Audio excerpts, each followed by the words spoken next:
விஜய் சாரை வாழ விடுங்க. நீங்கள் அரசியலில் விஜய் சாரை முதலமைச்சர் ஆக்குறீங்களோ இல்லையோ, அவருக்குன்னு ஒரு குடும்பம் இருக்குது. அந்த குடும்பத்தை தயவு செஞ்சு நீங்கள் சீர்குலைச்சிடாதீங்க. அந்த கமெண்ட்டில் உள்ளவங்களுக்கு தான் சொல்கிறேன். சில அரசியல்வாதிகள் வேணும்னே நீங்கள் ஒரு பிம்பத்தை உருவாக்கிட்டு இருக்கீங்க. அப்படிப்பட்டவர் இல்லை விஜய் சார். விஜய் சாரும் திரிஷா அவர்களும் பாம்பே போயிருக்காங்க அப்படின்னு ஒரு போலியான ஒரு விஷயத்த நீங்கள் உங்களோட கொள்கையில் கோட்பாடில் அதை நீங்கள் காட்டுங்க. அதை விட்டுட்டு அந்த தங்கச்சி திரிஷா மேலே ஏங்க அப்படி உங்களுக்கு ஒரு வன்மத்தை காட்டிட்டு இருக்கீங்க? ஆனால் நீங்கள் கண் கூட பார்த்தீங்களா? அவங்க 2 பேரும் ஃப்ளைட்டில் எதுவும் பக்கத்தில் உட்காந்தாங்களா? ஹோட்டல் ரூம் பக்கத்து ரூம் எதுவும் போட்டிருந்தாங்களா? மன்சூர் அலிகான் அண்ணன் அவர் வீட்டுக்கு போயிருந்தேன். ஓசி பிரியாணிக்கு போயிட்டியா அப்படின்னு சொல்லி கேட்டிருந்தீங்க. மன்சூர் அலிகான் அண்ணனை சந்திக்கக்கூடிய சூழ்நிலை இருந்தால் அன்னைக்கு கூல் சுரேஷ் சாப்பிட்டாரா அப்படின்னு கேளுங்க. நான் சாப்பிடல. இந்த ஓசின்னு எல்லாம் கிண்டல் பண்ணிட்டு இருக்காதீங்க. ஓசி யாரு? நீங்க தான் ஓசி. ஓசி பஸ் கிடைக்குமான்னு பாக்குறீங்க, ஓசி சிலிண்டர் கிடைக்குமான்னு பாக்குறீங்க, ஓசியில தங்கம் கிடைக்குமான்னு பாக்குறீங்க, இன்னும் என்னென்ன ஓசிலாம் எதிர்பார்க்குறீங்க? ஓசி அப்படின்னு நீங்க சொன்னதுனால நான் சொல்றேன். இன்னொன்று தெரிஞ்சுக்குங்க, அந்த ஓசின்றதை தயவு செஞ்சு கேவலப்படுத்தாதீங்க. உங்க வாய்க்கு வந்தபடி நீங்க ஓசின்னு சொல்லுவீங்க. அதுக்கப்புறம் மறுபடியும் நீங்களே ஒரு இலவசத்தை சொல்லுவீங்க. மிக்ஸி கொடுப்பீங்க, கிரைண்டர் கொடுப்பீங்க, டிவி கொடுப்பீங்க. இதுக்கு பேர் ஓசி தானே? தயவு செய்து இந்த சாப்பாடு விஷயத்தில் ஓசின்னு சொல்லாதீங்க. புரியுதுங்களா? அந்த சாப்பாடோட அருமை என்னன்னு உங்களுக்கு தெரியுமா? விஜய் சார் முதலமைச்சர் ஆகிறாரோ இல்லையோ, எடப்பாடி ஐயா முதலமைச்சர் ஆகிறாரோ இல்லையோ, ஸ்டாலின் ஐயா அவர்கள் முதலமைச்சர் ஆகிறாரோ இல்லையோ, ஆனால் 2026 இந்த கூல் சுரேஷ் மிகப்பெரிய இடத்துக்கு வருவாங்க. அதாவது எனக்கு போட்டி நடிகர் விஜய் தான். அவர் டிவிக்கு, நான் ஏவிக்கு, 2 கட்சிக்கு தான் போட்டி. ஏவிக்கு என்ன அண்ணா வளர்ச்சி கழகம், அது விரைவில் நான் ஆரம்பிக்கிறேன். எல்லாத்துக்கும் உடல்நிலை சரியில்லாமல் தான் போவோம். ஆனால் ரொம்ப கூட பில்டப் பண்ணி எழுதுவாங்க. அதெல்லாம் சரி பரவாயில்ல, இது ஒரு வளர்ச்சி தான் அப்படின்னு நினச்சாங்க. உட்பாதங்களை தொட்டு கேட்குறேன், எந்த ஒரு செய்தியுமே உண்மையாக இருந்தால் எழுதுங்க, தவறு எழுதாதீங்க. இதனால் பல குடும்பம் பாதிக்குது.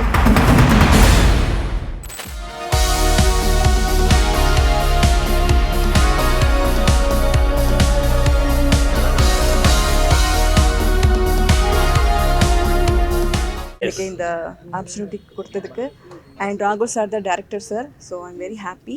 அப்புறம் செல்வம் சார் அப்புறம் என்னை இன்ட்ரடியூஸ் பண்ணி வச்சதுக்கு so thank you so much. And வெற்றி பெறதுக்கு என்னுடைய வாழ்த்துக்கள். அண்ட் இதில் கேரக்டரோடு சேர்த்து சாங்கும் கொடுத்துருக்காங்க. ஸோ ரொம்ப ஹாப்பியாக இருக்குது. Yes, thank you so much once again.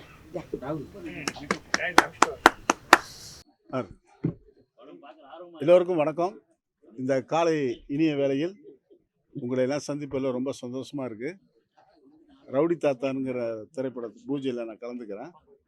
அதுக்கும் மேலாக என்னை இந்த அளவுக்கு உயர வச்ச பத்திரிகையாளருக்கும், தொலைக்காட்சி நண்பர்களுக்கும், யூடியூப் சேனலுக்கும் என்றென்றும் நன்றி கடன்பட்டிருப்பேன்.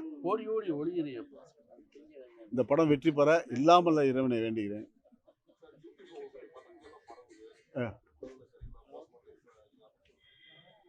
இல்லை, அது எல்லாமே இயற்கையாக நடக்குது தான்.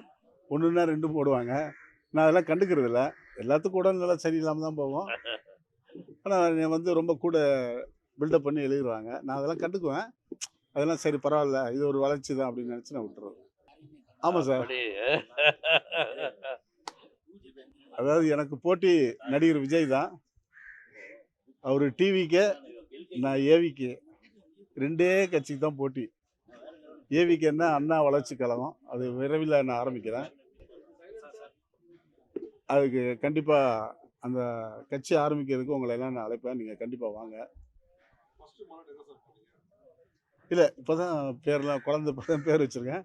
எப்படி இந்த எலெக்ஷன் இல்லைனாலும் அடுத்த எலெக்ஷனில் நான் கண்டிப்பாக நிற்பேன். இன்னும் கொஞ்சம் இதெல்லாம் எலெக்ஷன் கமிஷன்லாம் பதிவு பண்ணோம், நிறைய வேலை இருக்குது. இருந்தாலும் உங்களுக்காக நான் அந்த வார்த்தையை சொன்னேன்.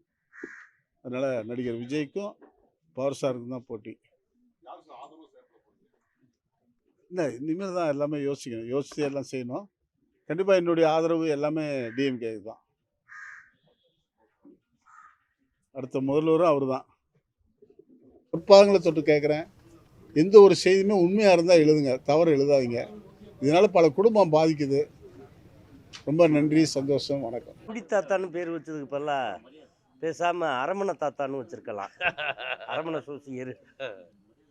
ஏன்னா எங்கள் இப்பெல்லாம் அரமனையில் உள்ளவங்களுக்குள்ள இவர் சாதகம் கணிச்சு கொடுப்பாரு.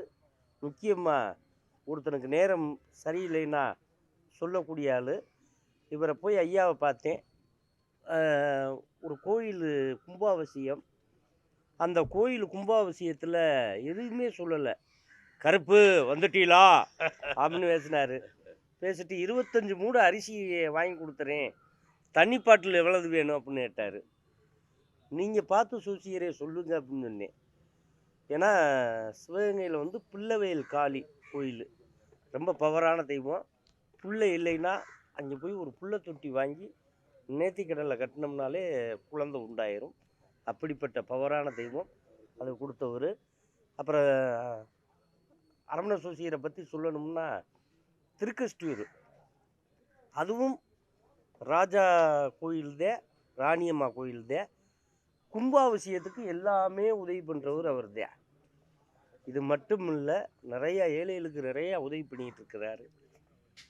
இந்த படம் பெரிய வெற்றி பெறணும். நம்ம அண்ணே மீனாட்சிதே ஐயாவை அறிமுகப்படுத்தினது. அப்போலா முருகண்ணே, ரெண்டாவது மதுரை செல்வண்ணே, கஸ்தூராஜ் அப்பா, ஏற்கனவே பேரரசு சித்தப்பா போயிட்டாரு.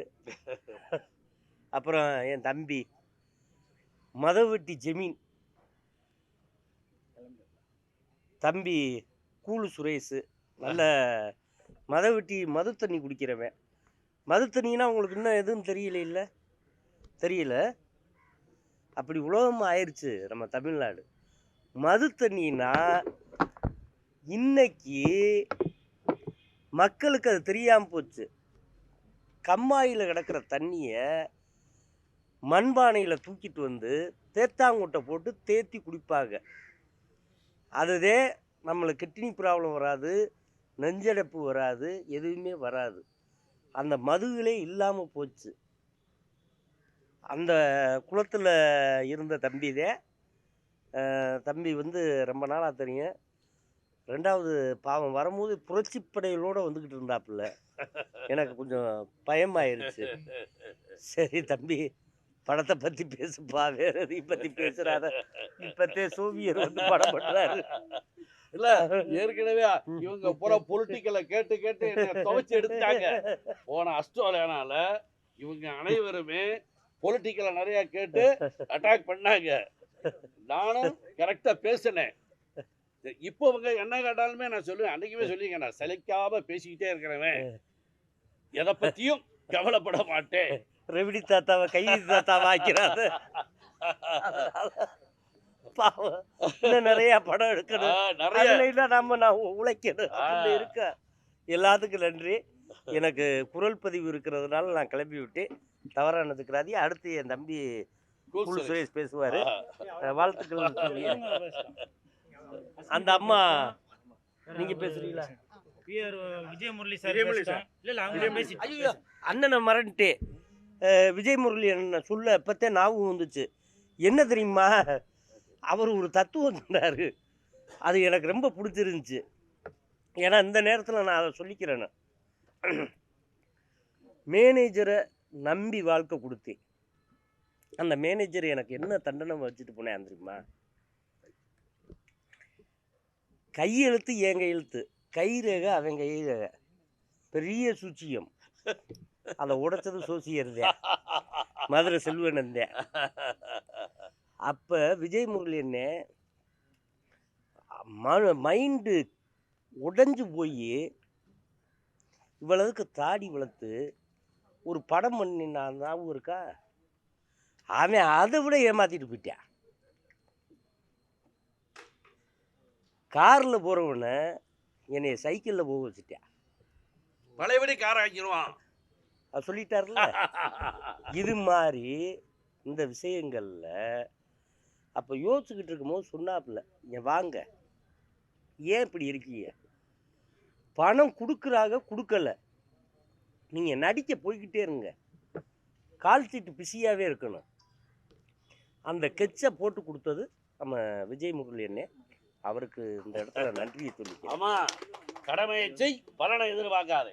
போய்கிட்டே இருந்தால் தேடி நம்மளை வீட்டுக்கு தேடி வரும். இதுதான் இதை நான் கரெக்டாக இன்ன வரைக்கும் ஃபாலோ பண்ணுறேன். இவ்வளவு நான் பிஸியில் இருந்தாலும் மதுரை செல்வண்ணனுக்காகவும் சோவியர் ஐயாவுக்காகவும் விஜய் முரளி அண்ணனுக்காகவும் இந்த பூஜையில் நான் கலந்து கொள்ளுவே, உங்கள் வீட்டு சாப்பாடை நான் சாப்பிடுவேன் அப்படின்னு வந்து சாப்பிட்டேன் போகிறேன். அந்த உரிமை தான் வேணும். ஆமாம், சைவம் போட்டிருக்காரு. நீங்கள் 12 மணி வரைக்கும் போகுமா? ஏன்னா சைவம் சாப்பிட்ட வீட்டில் அசைவம் சாப்பிட்டு போகணும், கறியை சாப்பிட்டு போயிருங்க. ரவுடி தாத்தா அந்த படத்தோட பூஜை முதன்மை கதாபாத்திரத்தில் தயாரித்து அவரே நடிக்கிறாரு லட்சுமணன் சார். அவருக்கு என் மனமார்ந்த வாழ்த்துக்கள். தேங்க்யூ. படத்தோட பேர் தான் ரவுடி தாத்தா. ஆனால் இவர் வந்து அன்பான தாத்தா, பண்பான தாத்தா, பாசமான தாத்தா, இப்படி எல்லாருக்குமே பிடிச்ச தாத்தா. பொதுவாகவே உங்களுக்கு தெரியும், குழந்தைகளுக்கு தாத்தா அப்படின்னாலே ரொம்ப பிடிக்கும். இப்போ நிறையா பேர் வீட்டில் பார்த்துருப்பீங்க, காலையில் ஸ்கூலில் கூட்டிகிட்டு போய் விடுறது அப்பாவோ இல்லை அம்மாவோ தான் போய் பசங்களை ஸ்கூலில் போய் விட்டுட்டு வருவாங்க. ஆனால் ஸ்கூலு முடிஞ்சதுக்கப்புறம் கூட்டிகிட்டு வர்றது இல்லை. நான் பேசவா, நீங்கள் அவங்க கூட பேசிட்டு இருக்கீங்களா? உங்களை பற்றி பெருமையாக பேசிகிட்டு இருக்கேன். ஓடி ஒளிராம. ஓ அப்படியா? அம்மா நல்லா இருக்கீங்களா?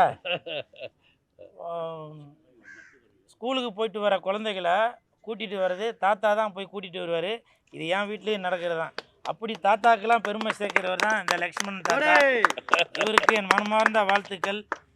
அதே மாதிரி படத்தின் இயக்குனர் ராகுல் அபிஷேக் அவருக்கும் என் மனமார்ந்த வாழ்த்துக்கள். ஏன்னா இவர் வந்து 2 நாளைக்கு முன்னாடி கதை சொல்ல வரும்போது எனக்கே ரொம்ப ஒரு அபூர்வமாக தான் இருந்தது. இந்த காலகட்டத்திற்கு ஏற்ற மாதிரி ஒரு ஸ்கிரிப்டு, அதுலேயும் கூல் சுரேஷ் ஒரு கதாநாயகனாக நடிக்கும் அளவுக்கு இந்த ரவுடி தாத்தா அப்படின்ற ஒரு கதாபாத்திரத்தை கொடுத்துருக்காரு. அவருக்கு என் மனமார்ந்த வாழ்த்துக்கள். சும்மா மட்டும் கூல் சுரேஷை கொடுக்கல, கூல் சுரேஷுக்கு ஒரு ஜோடி, அது அஸ்மிதா ப்ளீஸ் கம்.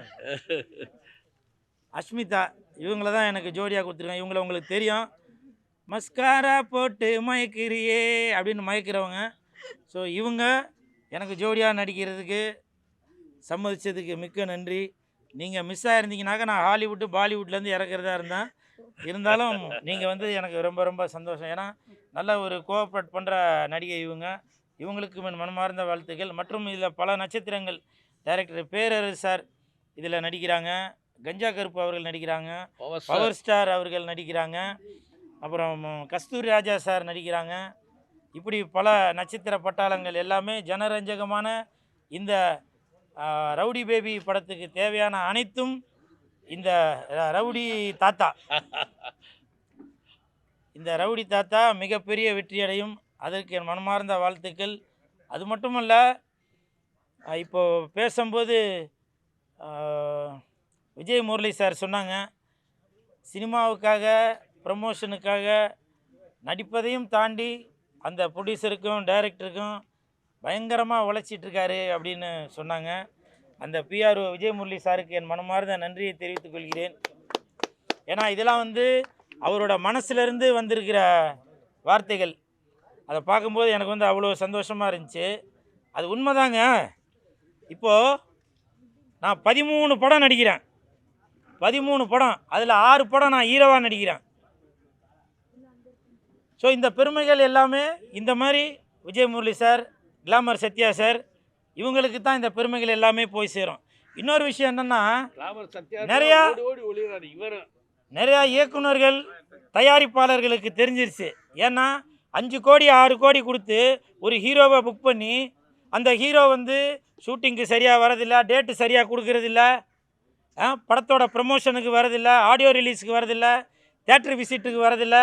இது எல்லாமே டைரக்டருக்கும் ப்ரொடியூசருக்கும் இப்போ எல்லாருக்கும் தெரிஞ்சு போச்சு. அதனால் இவங்களெல்லாம் பயன்படுத்துறதுக்கு பதிலாக கூல் சுரேஷ் என்பவர் இன்றைக்கி நாடறிஞ்ச ஒரு நடிகராக இருக்கார், ஒரு பப்ளிசிட்டியில் சிறந்து விளங்குறாரு. அவர் ப்ரொடியூசரால் முடிஞ்ச சம்பளம் வாங்குறாரு. இது எல்லாமே நம்மளுடைய படத்திற்கு ஒரு சப்போர்ட்டாக இருக்குது அப்படின்ற ஒரு நோக்கம் வந்து எல்லா இயக்குநர்களுக்கும் தயாரிப்பாளருக்கும் தெரிஞ்சிருச்சு. அதனால் இப்போ நான் நிறையா படங்கள் பண்ணுறேன். இந்த நேரத்தில் சோசியல் மீடியாவில் உள்ள அனைத்து நண்பர்களுக்கும் ப்ரெஸ் மீடியா பீப்புள் அனைவருக்கும் என் மனமார்ந்த நன்றி. இப்போ இந்த படம் இந்த ரவுடி தாத்தா நடிக்கிறதுக்கு கூட மதுரை செல்வம் சார் தான் அதுக்கு ஒரு முக்கியமான காரணம். ஏன்னா அவர் கூட இந்த வார்த்தையை தான் சொல்லியிருக்காரு, நான் கேள்விப்பட்டேன். ஏங்க நீங்கள் அவங்க இவங்களாம் நடிக்க வைக்கிறதுக்கு கூல் சுரேஷ் இன்னைக்கு சினிமாவுக்காக உடல் பொருள் ஆவி அனைத்தையும் கொடுத்துட்ருக்காரு, அவரை பயன்படுத்தலாமே. ஷூட்டிங் ஸ்பாட்டில் எனக்கு கேரவான் இல்லை, அந்த சாப்பாடு வேணும், இந்த இது வேணும் அப்படின்னு சொல்லி எதுவும் ஒரு அடம் பிடிக்காமல் தான் உண்டு தன் வேலை உண்டு அப்படின்னு இருக்கிற அந்த கூல் சுரேஷை பயன்படுத்தலாமே அப்படின்னு சொல்லி மதுரை செல்வம் சார் கூட சொல்லியிருக்காரு. ஏன்னா அவர் மதுரை செல்வம் சார் அவர் ஒரு சீனியர், அவருக்கு எல்லா விவரமும் தெரியுது. அதனால் ப்ரொடியூசருக்கு சப்போர்ட்டாக இருக்கணும், இயக்குநர்களுக்கு சப்போர்ட்டாக இருக்கணும், அவரோட சப்போர்ட்டை வந்து இந்த படத்துக்கு கொடுக்குறாரு. இந்த நேரத்தில் அவருக்கும் என் மனமார்ந்த நன்றியை தெரிவித்துக் கொள்கிறேன். அப்புறம் நேற்று மன்சூர் அலிகான் அண்ணன் அவர் வீட்டுக்கு போயிருந்தேன். அவர் அழைத்ததால் தான் போயிருந்தேன், நானே போல. அவர் என்னை அழைத்து இந்த மாதிரி ரம்ஜானுக்கு விருந்து கூழு, நீ ஏற்கனவே 2-3 வருஷமாக வரல, நீ இந்த தடவை வரணும் அப்படின்னு சொல்லி அவரே எனக்கு கார் அமுச்சு வச்சார், வந்துரு அப்படின்னு. நான் போனேன், போயிட்டு எல்லாருக்கும் சந்தோஷமாக என்னால் முடிஞ்ச அவர் சாப்பாடு போட்டு மன்சூர் அண்ணா எல்லாரையும் சந்தோஷப்படுத்தினார். நானும் கூடமாட இருந்து உதவியாக எல்லாருக்கும் பரிமாறி பல உதவிகள் செய்துட்டு இருந்தேன். ஆனால் கமெண்ட்டில் பார்க்கும்போது நிறையா பேர் ஓசி பிரியாணிக்கு போயிட்டியா அப்படின்னு சொல்லி கேட்டிருந்தீங்க. நான் ஓசி பிரியாணிக்கு அலையிறவன் இல்லைங்க. நீங்கள் அடுத்து இந்த ப்ரெஸ் மீடியா பீப்புள்கிட்ட சொல்கிறேன், அடுத்து நீங்கள் மன்சூர் அலிகான் அண்ணனை சந்திக்கக்கூடிய சூழ்நிலை இருந்தால் அன்றைக்கி கூல் சுரேஷ் சாப்பிட்டாரா அப்படின்னு கேளுங்க. நான் சாப்பிடல, அவர் என்கிட்ட பல தடவை கெஞ்சினார், இல்லை கூழே சாப்பிட்டு போ அப்படின்னாரு. இல்லைண்ணா எனக்கு வேணாண்ணா அப்படின்னு சொன்னேன். என்ன காரணம் தெரியுங்களா? அவர் தன்னால் முடிந்த ஒரு உதவியாக மக்களுக்கு பிரியாணி வழங்கிட்டு வராரு. ரம்ஜானுக்காக மட்டும் இல்லை, எப்போவுமே உதவக்கூடிய குணமுள்ளவர் தான் மன்சூர் அலிகான் அண்ணன். அப்போ நான் ஒரு வார்த்தை சொன்னேன், அண்ணா எனக்கு பிரியாணி வேணாண்ணா, நான் சாப்பிட்ற சாப்பாடை இன்னொருத்தருக்கு கொடுக்கலாண்ணே. ஏன்னா எனக்கு நிறையா இஸ்லாமிய நண்பர்கள் இருக்காங்க. துபாயிலிருந்து கூட அமித் அவர்கள் எனக்கு பிரியாணிலாம் அமுச்சு வச்சாங்க. அப்படி இருக்கும்போது நான் இன்னொருத்தரோட சாப்பாடை சாப்பிட்டு அவருக்கு சாப்பாடு இல்லாமல் போகக்கூடாதுன்ற ஒரு காரணத்துக்காக நான் அவர்கிட்ட அந்த அண்ணன்ட்ட சொல்லிட்டு வந்தேன், மன்சூரண்ணா எனக்கு வேணாம், நான் சாப்பிட்றதுக்கு வேலை இன்னொருத்தரை சாப்பிட்டுட்டு போட்டோம் அப்படின்னு சொல்லிட்டு வந்தேன். அதனால் தயவு செஞ்சு இந்த ஓசின்னு எல்லாம் கிண்டல் பண்ணிகிட்டு இருக்காதீங்க, புரியுதுங்களா? இப்போ சொல்கிறேங்க, ஓசி யார்? நீங்கள் தான் ஓசி பஸ்ஸு கிடைக்குமான்னு பார்க்குறீங்க, ஓசி சிலிண்டர் கிடைக்குமான்னு பார்க்குறீங்க, ஓசியில் தங்கம் கிடைக்குமான்னு பார்க்குறீங்க, இன்னும் என்னென்ன ஓசிலாம் எதிர்பார்க்குறீங்க, லேப்டாப் எதிர்பார்க்குறீங்க இல்லையா? இது எல்லாம் ஓசி அப்படின்னு நீங்கள் சொன்னதுனால நான் சொல்கிறேன்.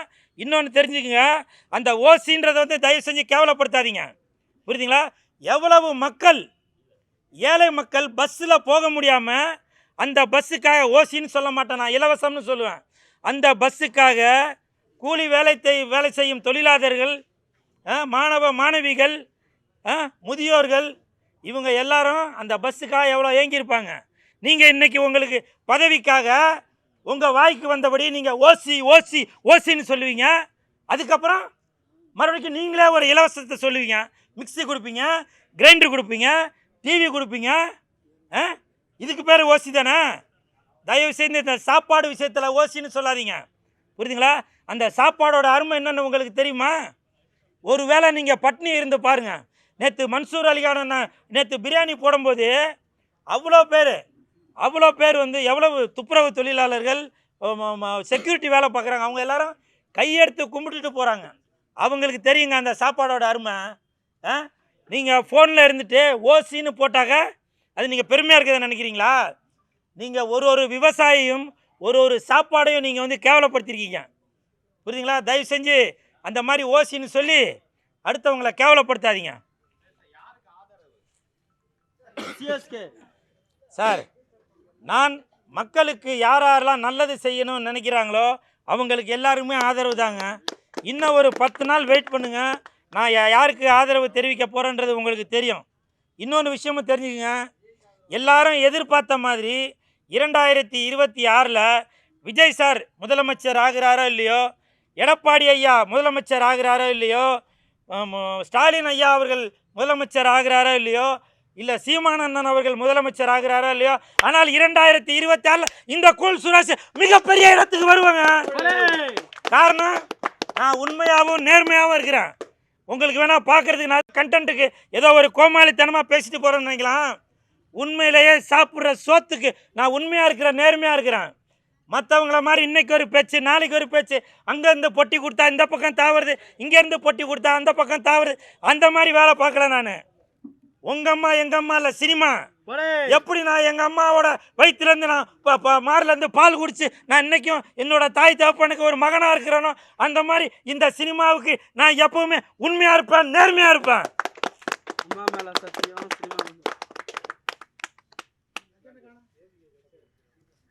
என்ன சார்? இல்லை, அவர் வந்து மனசுக்குள்ளே இருக்கார் சார்.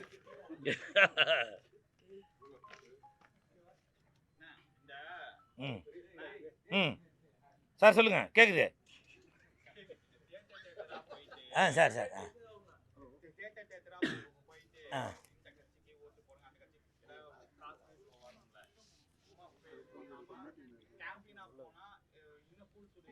சார் இல்லை சார், நீங்கள் சொல்கிறது என் மீது, என் குடும்பத்தின் மீது நான் நல்லா இருக்கணுன்ற அக்கறையில் நீங்கள் சொல்கிறீங்க எனக்கு ஒரு வருமானத்தை தரணும் அப்படின்னு. ஆனால் அந்த மாதிரி ஓட்டுக்கு காசும் கொடுக்கக்கூடாது, காசுக்கு வாங்கக்கூடாது அப்படின்ற ஒரு கொள்கையில் உள்ளவன் நான். சினிமாவுக்காக மட்டும்தான் நான் தேட்டருக்கு போவேனே தவிர அரசியலுக்காக நான் தேட்டருக்கு போய் ஒரு போலியான பிரச்சாரம் பண்ண மாட்டேங்க. அப்படி ஒரு வேளை எனக்கு அந்த கட்சி தலைவர் பிடிச்சிருக்கு, இந்த கட்சி தலைவர் பிடிச்சிருக்குனாக்க நான் வீடு ஏறி அவங்களோட பாதம் தொட்டு நான் கேட்பேன், இவருக்கு நீங்கள் தயவு செஞ்சு ஓட்டு போட்டு இவரை நீங்கள் ஜெயிக்க வைப்பீங்க அப்படின்னு. புரியுதுங்களா? ஆனால் நான் தேட்டருக்கு போய் இந்த அரசியலுக்கு ஓட்டு போடுங்க, அந்த அரசியல்வாதிக்கு ஓட்டு போடுங்கன்னு கேட்க மாட்டேன். அதை விட ஒரு கேவலமான ஒரு வேலை எதுவுமே இல்லை.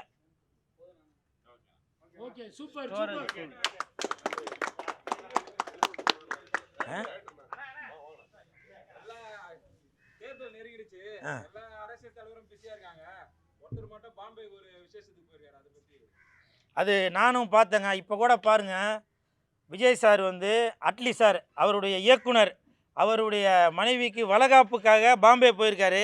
ஆனால் நிறையா பேர் இதை வந்து நீங்கள் ஒரு சாதகமாக பயன்படுத்திட்டு திரிஷா அவர்களோட அந்த தங்கச்சியோட ஃபோட்டோவை அவங்க கூட இணைச்சி போட்டு, அதுவும் அவங்க வந்து அதுலேயும் ஏதோ மும்பைன்னு போட்டிருக்கு, அதையும் சேர்த்து விஜய் சாரும் திரிஷா அவர்களும் பாம்பே போயிருக்காங்க அப்படின்னு ஒரு போலியான ஒரு விஷயத்த நீங்கள் உங்களோட கொள்கையில் கோட்பாடில் அதை நீங்கள் காட்டுங்க. அதை விட்டுட்டு அந்த தங்கச்சி திரிஷா மேலே ஏங்க அப்படி உங்களுக்கு ஒரு வன்மத்தை காட்டிகிட்டு இருக்கீங்க? விஜய் சார் போனது அட்லியோட மனைவிக்கு வளைகாப்புக்காக போயிட்டுருக்காரு. ஆனால் நீங்கள் என்ன பண்ணுறீங்க?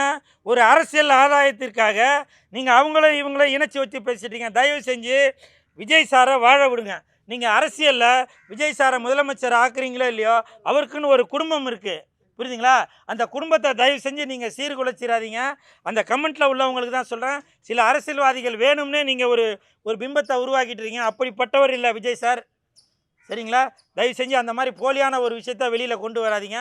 விஜய் சார் போனது ஒரு வளகாப்பு நிகழ்ச்சிக்காக தான் போனது. ஒருவேளை திரிஷா அவர்களும் போயிருக்கலாம், ஏன்னா அவங்களும் நடிகை என்பதனால் சினிமா குடும்பத்தை சேர்ந்தவங்களால் அவங்களும் கூட போயிருக்கலாம். ஆனால் நீங்கள் கண் கூட பார்த்தீங்களா? அவங்க 2 பேரும் ஃப்ளைட்டில் எதுவும் பக்கத்தில் உட்காந்தாங்களா? ஹோட்டல் ரூம் பக்கத்து ரூம் எதுவும் போட்டிருந்தாங்களா? சொல்லுங்கள். வளைகாப்புக்கு போயிட்டு அந்த மஞ்சள் பூசுவாங்கள்ல, கையில் வளையல் போடுவாங்கள்ல, அப்போ 2 பேரும் இந்த பக்கம் திரிஷா அவர்களும் இந்த கையில் விஜய் சாரும் வளையல் போட்டது நீங்கள் எதுவும் பார்த்தீங்களா? எதுக்காக இப்படி தவறான ஒரு விஷயத்தை இது பண்ணீங்க? தயவு செஞ்சு சினிமாக்காரங்களை வாழ விடுங்க. எதுக்கு எடுத்தாலும் உங்களுக்கு சினிமாக்காரங்க தான் இலக்காரமாக போச்சு. தயவு செஞ்சு அவங்க குடும்பத்தை வாழ வைங்க. விஜய் சாருக்கு நீங்கள் ஓட்டு போடுறீங்களா இல்லையோ, தயவு செஞ்சு அவங்க குடும்பத்துக்கு வேட்டு போடாமல் இருங்க. ஓகே, நன்றி வணக்கம். எப்பா நன்றி வணக்கம்பா.